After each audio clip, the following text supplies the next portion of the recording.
The Bandwagon Effect. By Olia, Zach and Johnny. The Bandwagon Effect. By Olia, Zach and Johnny. What is the bandwagon effect?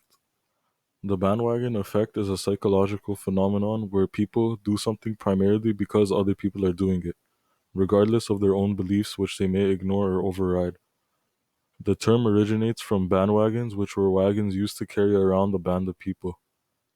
Bandwagoning was introduced around the 19th century in political campaigns, showing it was a good thing to be a bandwagon, and that not being one would be missing out of fun. But it was later shown to be a bad thing and a form of manipulation.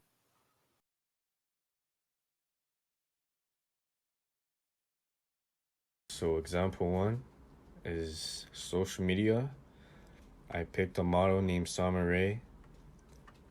I picked her because like on social media, right? Summer Rae was the type of person to like post videos for workouts, and like she posted the type of body parts that guys like and like are attracted to. So she basically got famous because she exposed the way her body looks, and people wanted to look up to her because that's what they want. Like that's the structure or body part they want to attract, I don't know, a lot of people. And like she got famous off of doing that when she used to be a YouTuber, and she only worked out like to be healthy.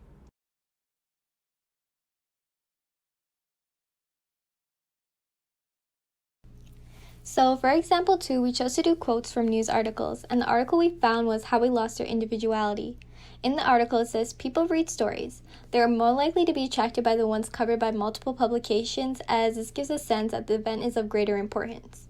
In this article, it shows that people mostly acknowledge the most popular, or in other words, the most trending news stories that they see on their social media or publicly viewed newsletters that they look at. That's the only reason why they look at it. This bias is problematic and dangerous because people are only getting a small glimpse as to what is actually happening around the world or their country because of only looking at the most publicly viewed story or trending stories on social media. An unbiased alternative approach, they could have gotten rid of the publication numbers so that people won't only just look at it because it's mostly viewed. They'll actually look at the whole story and take the time to read the rest of the stories and know what's actually happening around the world and isn't only looking at what's trending.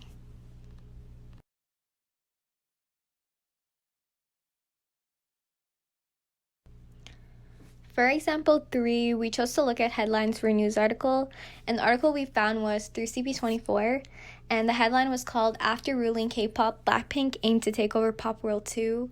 So in this article, it talks about pop stars becoming big over collaborations. For example, with Selena Gomez, they had a collaboration with Verses from Cardi B and a song with Lady Gaga. After the headline was released, K-pop and Blackpink's views started going up because of how trendy they became, and so people started following them, supporting them just because it's become a trendy thing and they've become the new world pop stars that people know. This bias is problematic and dangerous because people are only looking at what's trending on the news and what people are looking at only, and not only thinking for themselves. They just wait for other people and see what's trending and they follow through with it.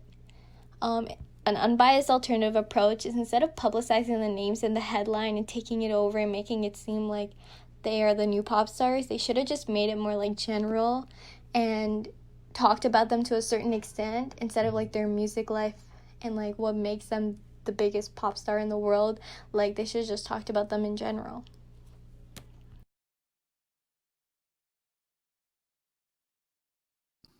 For the fourth example, I chose the Proud Boys, which are a group of racist men with strong right beliefs. They go to riots and cause harm to others, usually left-wing protesters while armed. Donald Trump recently mentioned the group and told them to stand by as if he was a commander. The Proud Boys followed, since they all support Trump and his political views. In this situation, Donald Trump and the Proud Boys were both biased. Trump should have condemned the far-right group, and the Proud Boys should have had minds of their own and not followed the crowd.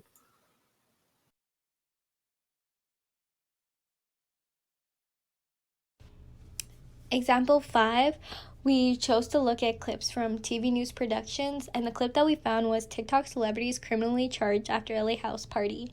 In the news clip, they talked about the social media stars Bryce Hall and Blake Gray from TikTok who were facing criminal charges because of hosting a huge party at Hollywood Hills. After then, they just banned large gatherings.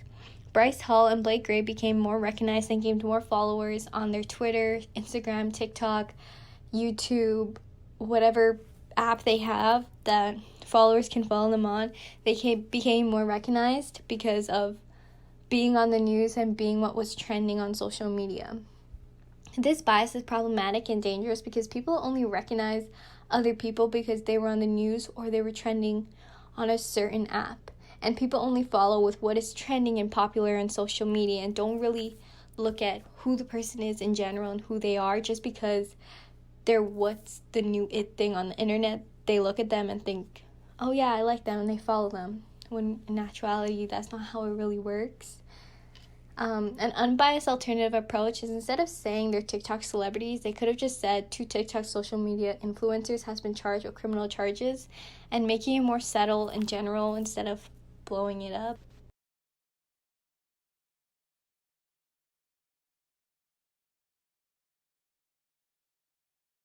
In short, we found the bandwagon bias to be a very powerful form of manipulation for various reasons, and that most of us do it unwittingly.